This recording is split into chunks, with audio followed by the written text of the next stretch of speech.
നമസ്കാരം, കൊട്ടാരക്കര മീഡിയയിലേക്ക് സ്വാഗതം.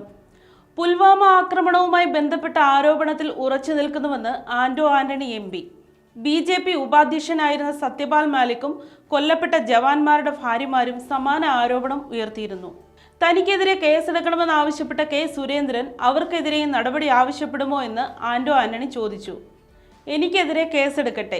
BJPയുടെ ദേശീയ വൈസ് പ്രസിഡന്റായിരുന്ന 4 സംസ്ഥാനങ്ങളിലെ ഗവർണറായിരുന്ന സത്യപാൽ മാലിക്കിനെതിരെ എന്താണ് കേസെടുക്കാത്തത്? ഗുരുതരമായ ആരോപണമാണ് സത്യപാൽ മാലിക് ഉയർത്തിയത്. ഞാൻ പറഞ്ഞതിൽ ഉറച്ചു നിൽക്കുന്നു. ഉമ്മാക്കി കാണിച്ച് പേടിപ്പിക്കേണ്ട. മരണമടഞ്ഞ ജവാന്മാരുടെ ഭാര്യമാർ ഇതേ ആരോപണം ഉയർത്തി. അവരും രാജ്യദ്രോഹികളാണോ? K. സുരേന്ദ്രൻ പറയട്ടെ. അറസ്റ്റ് ചെയ്ത് ജയിലിൽ അടയ്ക്കുകയാണെങ്കിൽ ചെയ്യട്ടെ. തൻ്റെ ഇടമുണ്ട്. ഇതൊക്കെ കണ്ടു തന്നെയാണ് പൊതുപ്രവർത്തനത്തിന് ഇറങ്ങിയത്.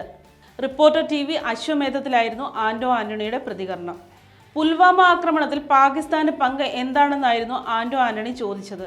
തിരഞ്ഞെടുപ്പ് ജയിക്കാൻ BJP എന്തും ചെയ്യും എന്നതിന്റെ ഉദാഹരണമാണ് പുൽവാമ ആക്രമണം. കേന്ദ്രം അറിയാതെ പുൽവാമയിലേക്ക് ആർക്കും പ്രവേശിക്കാൻ സാധിക്കില്ല.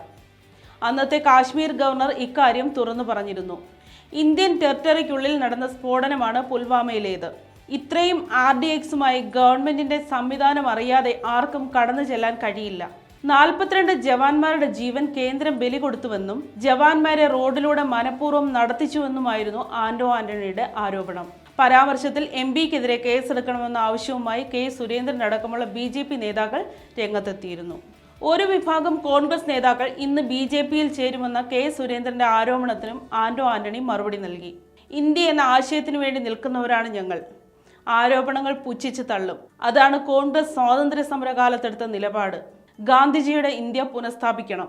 ഗോഡ്സെയുടെ ഇന്ത്യ നടപ്പിലാക്കാനാണ് വർഗീയ ഫാസിസ്റ്റുകൾ ശ്രമിക്കുന്നത്. സന്ധി ചെയ്യില്ല, ആന്റോ ആന്റണി പ്രതികരിച്ചു.